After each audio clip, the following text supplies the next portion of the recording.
क्योंकि मानवता पृथ्वी पर जलवायु परिवर्तन, महामारी और युद्ध लेकर आए हैं, ग्रह रहने लायक नहीं रह गया है। सत्तारूढ़ अभिजात वर्ग जितनी जल्दी हो सके भाग जाता है और केप्लर-209 अंतरिक्ष कॉलोनी में बस जाता है। समय के साथ कॉलोनी ने आधुनिक तकनीक और अंतरिक्ष यात्रा हासिल कर ली, लेकिन वहां भारी विकिरण के कारण वे बंजर हो गए हैं। 2 पीढ़ियों के बाद यूलिसिस परियोजना यह पता लगाने के लिए शुरू की गई है कि क्या पृथ्वी पर लौटना संभव है। हालांकि पहला मिशन लैंडिंग के तुरंत बाद खो गया है। कुछ समय बाद उन्होंने अंतरिक्ष यात्री लुईस टकर के साथ यूलिसिस 2 नामक दूसरा जहाज भेजा। और होल्डन, दुर्भाग्य से वायुमंडल में प्रवेश अपेक्षा से अधिक कठिन हो जाता है और अंतरिक्ष कैप्सूल एक मौसम बीकन के पास एक ज्वारीय फ्लैट पर दुर्घटनाग्रस्त हो जाता है, जो टेलीमेट्री डेटा को केप्लर पर वापस प्रसारित करता है। जीवित रहने के लिए अपनी पूरी ताकत से किनारे पर तैरने के बाद लुईस अपने साथियों की तलाश करती है। होल्डन भी समुद्र तट पर है, लेकिन दुर्भाग्य से वह पहले ही मर चुका है और टकर घायल पैर के साथ अंतरिक्ष कैप्सूल के अंदर है। लुईस के पास अकेले खोज करने के अलावा कोई विकल्प नहीं है। शुरुआत बायोमीटर से पानी का परीक्षण करने और जीवन के कुछ संकेत खोजने से हुई। कुछ प्रकार के चेलिसेराटा को खोजने के बाद लुईस को एक जेलीफिश जैसा जानवर मिलता है, और जब वह परीक्षण के लिए नमूना लेने की कोशिश करती है तो प्राणी अचानक उसकी कलाई पर डंक मारता है। सौभाग्य से लुईस के पास एक मेडिकल किट है और वह अपने लाल बैग में नमूना डालने से पहले तुरंत घाव पर कुछ मेडिकल स्प्रे छिड़कती है। उस समय टकर उसे बताता है कि एक तूफान आ रहा है और घने कोहरे के कारण लुईस अपनी दृश्यता खो देता है, इसलिए टकर कैप्सूल से बाहर निकलता है और भड़क उठता है। प्रकाश का अनुसरण करते हुए लुईस धीरे धीरे शटल की ओर वापस जाने लगती है। इस बात से अनजान कि एक रहस्यमय व्यक्ति ने भी चमक देखी है। वह पहले शटल तक पहुंचता है और टकर पर हमला करता है, जो फ्लेयर गन से अपना बचाव करता है और उसे डरा देता है। जब लुईस अंततः कोहरे को पार करती है तो उसे पता चलता है कि टकर और शटल को कहीं और ले जाया गया है। वह टकर को मदद के लिए चिल्लाते हुए सुन सकती है, इसलिए वह अपनी बंदूक पर स्कोप का उपयोग करती है और देखती है कि लोगों का एक समूह उसके शटल को खींच रहा है। अचानक एक अन्य समूह ने उस पर पीछे से हमला किया और लुईस बेहोश हो गई। कुछ समय बाद लुईस और टकर पानी के एक बड़े गड्ढे में जा गए और यह देखकर चौंक गई कि जीवित बचे लोग ढक्कन बंद कर रहे हैं। टकर की चोटों को बदतर होते देखकर लुईस ऊपर चढ़ती है और एक छेद के माध्यम से चिकित्सा आपूर्ति मांगती है, लेकिन यह बहुत फिसलन भरा है और वह गिर जाती है। उस क्षण एक रहस्यमय व्यक्ति द्वारा एक रस्सी नीचे फेंकी जाती है और लुईस अंततः उपजाऊ मनुष्यों के एक पूरे समुदाय को खोजने के लिए बाहर निकलता है, जिसे द मड्स के नाम से जाना जाता है। लुईस को विश्वास नहीं हो रहा है कि वह दोबारा बच्चों को देख रही है। दुर्भाग्य से वह उनकी भाषा समझ नहीं पाती है और उसे घसीटा जाता है, क्योंकि मड्स इशारों में उससे उस आदमी की मदद करने के लिए कहते हैं जिसका चेहरा टकर की भड़क से घायल हो गया था। लुईस समझाने की कोशिश करती है कि उसे अपनी आपूर्ति की आवश्यकता है और अंततः नार्विक आ जाता है। वह अंग्रेजी बोलना जानती है और लुईस को अपने शटल में ले जाती है। चिकित्सा उपकरण ढूंढना आसान है, लेकिन लुईस ने यह भी देखा कि किसी ने जहाज से सारी तकनीक हटा दी है। जब वह हिलने डुलने में झिझकती है तो उसे धक्का देकर जमीन पर गिरा दिया जाता है और ठीक से काम करने के लिए कहा जाता है। बाद में लुईस ने स्प्रे से घायल आदमी को ठीक किया और मौके का फायदा उठाते हुए अपने कपड़ों में कुछ चिकित्सा सामग्री छिपा ली। उसने यह भी देखा कि किसी के पास उसका लाल बैग है, यह जानते हुए कि बायोमीटर अंदर है। जब उसे वापस गड्ढे में फेंक दिया जाता है तो वह टकर को सब कुछ बताते हुए दवा देती है जिन बच्चों और शिशुओं को उसने देखा।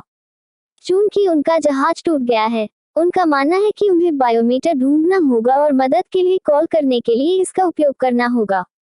हालांकि टकर को पता है कि उसकी चोटें गंभीर हैं और वह ऐसा नहीं कर पाएगा, इसलिए वह एक समाधान लेता है कि वह अपने आर्मी टैग नेकलेस में स्टोर कर लेता है और अपने लिए चीजें खत्म कर लेता है।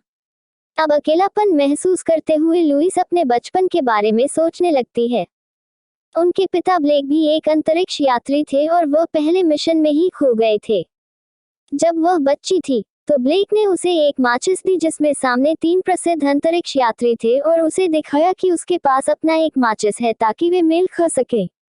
उसने उससे एक निश्चित समय पर एक को जलाने के लिए भी कहा और वह वैसा ही करेगा, यह वादा करते हुए कि आखिरी के जाने से पहले वे फिर से एक साथ होंगे। वाक्यांश: बहुतों के लिए, जिसे लुईस हर समय दोहराती है, उसे उसके पिता ने सिखाया था ताकि वह अधिक से अधिक अच्छे की परवाह करना सीख सके। फ्लैशबैक फीका पड़ गया और पता चला कि लुईस के पास केवल एक मैच बचा है। उस क्षण अंततः ज्वार आता है और गड्ढे को भरना शुरू कर देता है, इसलिए लुईस फिर से ऊपर चढ़ना शुरू कर देता है। ढक्कन पकड़कर वह मदद मांगती है और एक व्यक्ति उसे बाहर निकालने और समुदाय की नावों में से एक से बांधने की बात स्वीकार करता है। जाल से टकर का शव निकालते हुए देखने के दौरान लुईस उनका विश्वास हासिल करने के लिए ऐसा व्यवहार करती है। जैसे ही नाव आधी रात को उड़ान भरती है, लुईस टकर के शव को एक बेड़ा पर ले जाते हुए देखता है और यह एक और फ्लैशबैक को प्रेरित करता है। लुईस के पिता ने उन्हें बताया कि लोगों ने पृथ्वी के संसाधनों को लूट लिया है और उन्हें एक पेड़ का पौधा दिखाया जो उनकी अंतरिक्ष कॉलोनी में नहीं उगेगा। दुर्भाग्य से वह उसके तुरंत बाद चला गया और लुईस कभी यह प्रयोग नहीं देख सका। अंकुर सफल रहा। अगली सुबह पानी कम होने लगता है और लुईस को वापस गड्ढे में फेंक दिया जाता है।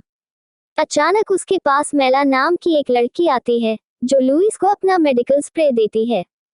दीवार पर चित्र बनाकर लुईस अंततः लड़की के साथ संवाद करने और कुछ शब्द सीखने में सफल हो जाती है, इसलिए वह मेला से बायोमीटर प्राप्त करने में मदद करने के लिए कहती है। कुछ समय बाद लुईस को बाहर चीखने की आवाज सुनाई देती है और एक आदमी द्वारा कुछ लड़कियों और एक बच्चे को गड्ढे में उतारने के लिए ढक्कन उठाया जाता है। छेद के माध्यम से जासूसी करके लुईस देखता है कि बस्ती पर हमला किया जा रहा है और कई लोगों को मार दिया जा रहा है या अपहरण कर लिया जा रहा है। मेला को लाल बैग मिल गया, लेकिन उसका भी अपहरण कर लिया गया है। एक आदमी गड्ढे के अंदर जांच करने के लिए आता है, लेकिन लुईस और बच्चे समय रहते छिप जाते हैं। स्थिति शांत होने के बाद नार्विक उनकी मदद करने के लिए आता है और खुलासा करता है कि वह मेला की मां है। मेला की गुड़िया और टकर की भड़कीली बंदूक उठाने के बाद नार्विक अपनी बेटी को बचाने के लिए भागता है। लुईस उसका पीछा करती है क्योंकि वह मेला को बचाने में उसकी मदद करना चाहती है, लेकिन नार्विक को यकीन नहीं है कि वह उस पर भरोसा कर सकती है, भले ही वह उसके साथ कुछ खाना साझा करती हो। उस समय वे दूर से मेला की चीखें सुन सकते हैं, इसलिए दोनों महिलाएं एक बड़ी चट्टान पर चढ़ जाती हैं और उन्हें पता चलता है कि बंधुओं को एक नाव पर ले जाया जा रहा है। लुईस ने ध्यान भटकाने के लिए नर्विक को फ्लेयर गन से आकाश में गोली चलाने के लिए कहा, लेकिन नर्विक आंख बंद करके हमला करना चाहता है, इसलिए लुईस के पास उसे मार गिराने के अलावा कोई विकल्प नहीं है। फिर लुईस ने आग जला दी और लोग प्रकाश के स्रोत की तलाश शुरू कर देते हैं।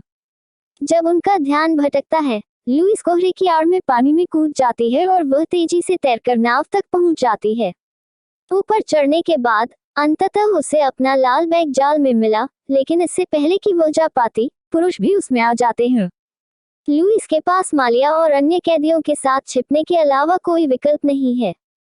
आखिरकार नाव एक विशाल मालवाहक जहाज पर रुकती है जो बार बार आने वाली परेशानियों को झेलने में सक्षम है, बाढ़ और तूफान। कैदियों को पॉलिंग नाम के एक गार्ड के पास ले जाया जाता है, जो तय करता है कि उनमें से प्रत्येक को कहां जाना है।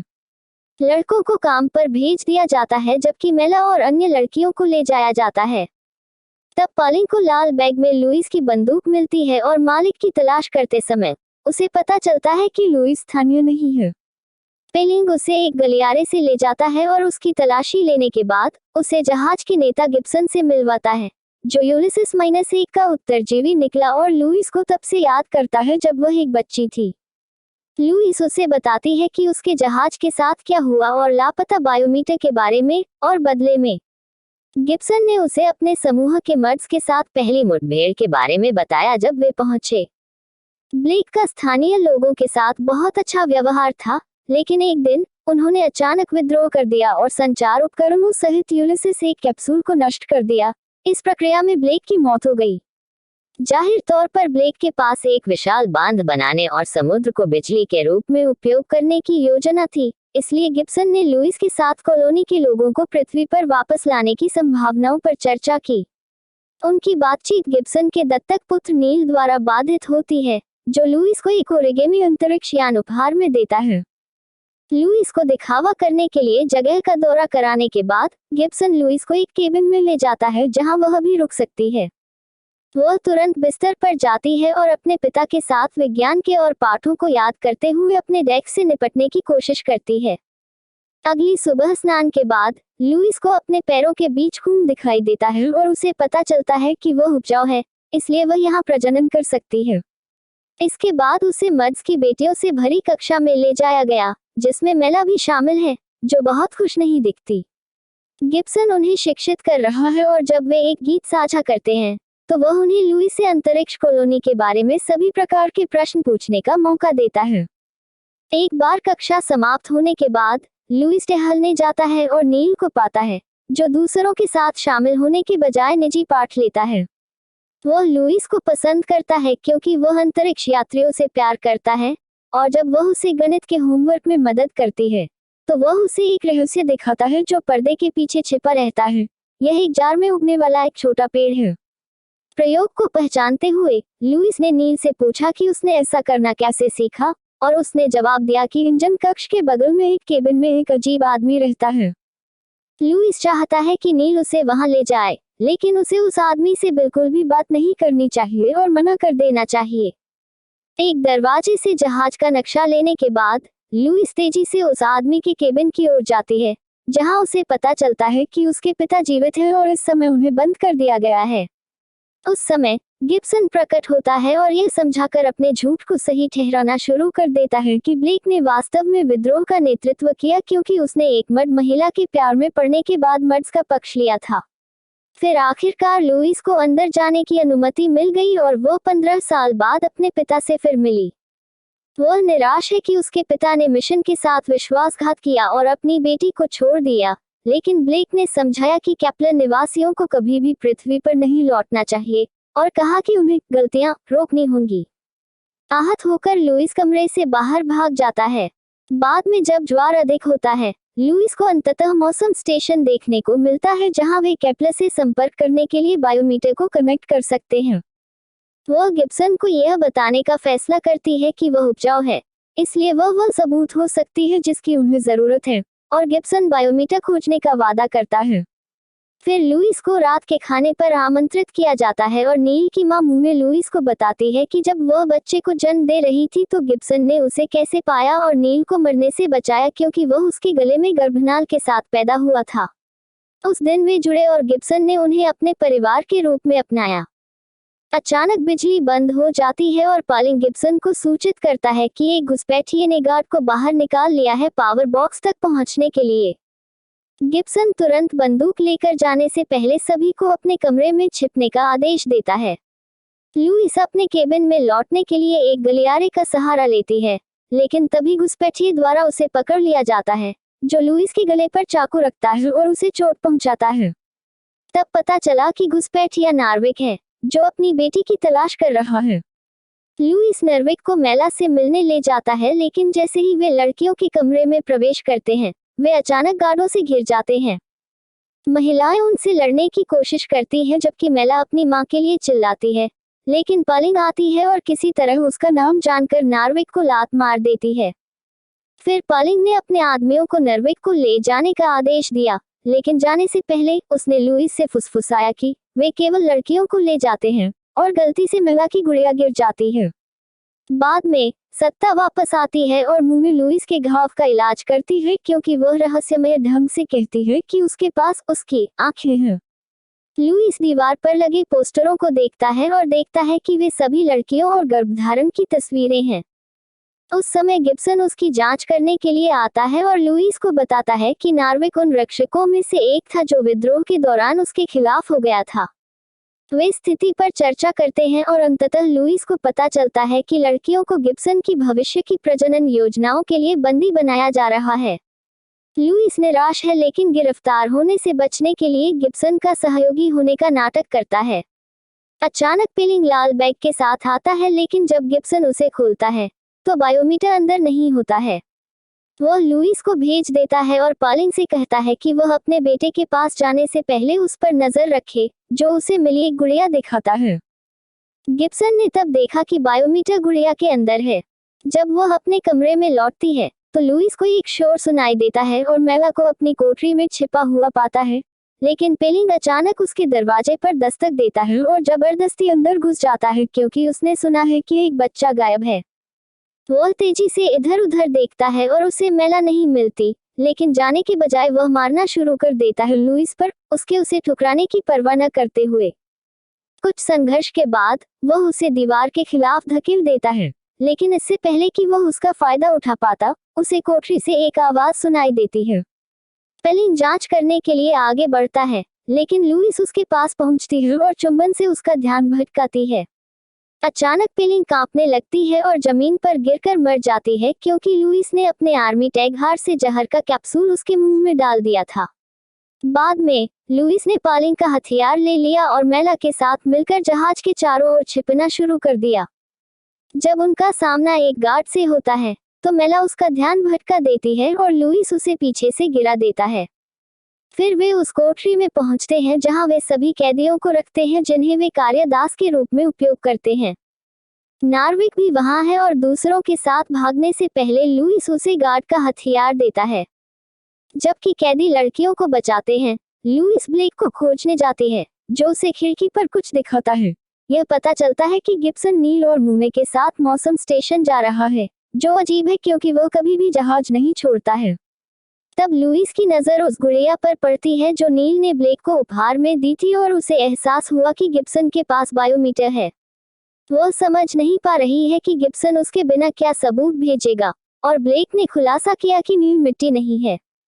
लुइस अपने पिता को गले लगाती है क्योंकि वह गिब्सन को रोकना स्वीकार करती है, और ब्लेक उसे बताता है कि उसने उसे कभी नहीं जलाया आखिरी मिर्च।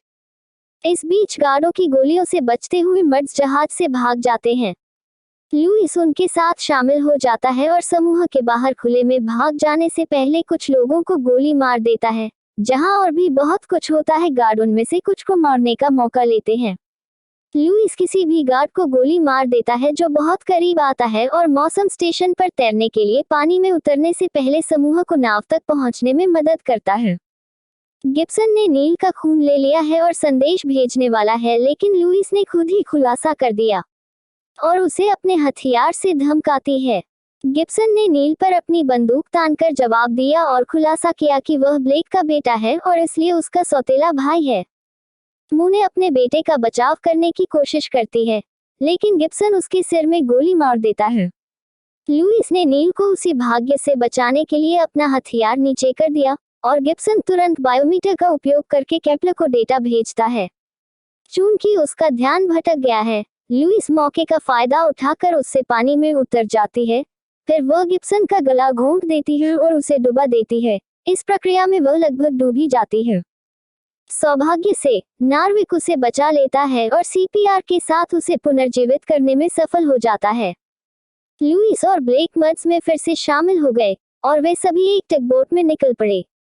नील अपनी मां की मृत्यु पर शोक मना रहा है, इसलिए लुइस उससे बात करने जाती है और आशा की निशानी के रूप में उसे अपना माचिस उपहार में देती है। कुछ देर बाद बच्चों का एक समूह बस्ती में खेल रहा है और जब वे कोहरे में आकृतियां देखते हैं तो डर जाते हैं। हालांकि जब उन्हें पता चलता है कि ये उनके अपहृत माता पिता हैं, जो अंततः गिब्सन के नियंत्रण से मुक्त हो गए हैं, तो वे परेशान हो जाते हैं। अगर आप इस तरह की समझाई गई फिल्म देखना चाहते हैं तो कृपया हमारे चैनल को सब्सक्राइब करें और बेल आइकन पर क्लिक करके नोटिफिकेशन चालू रखें।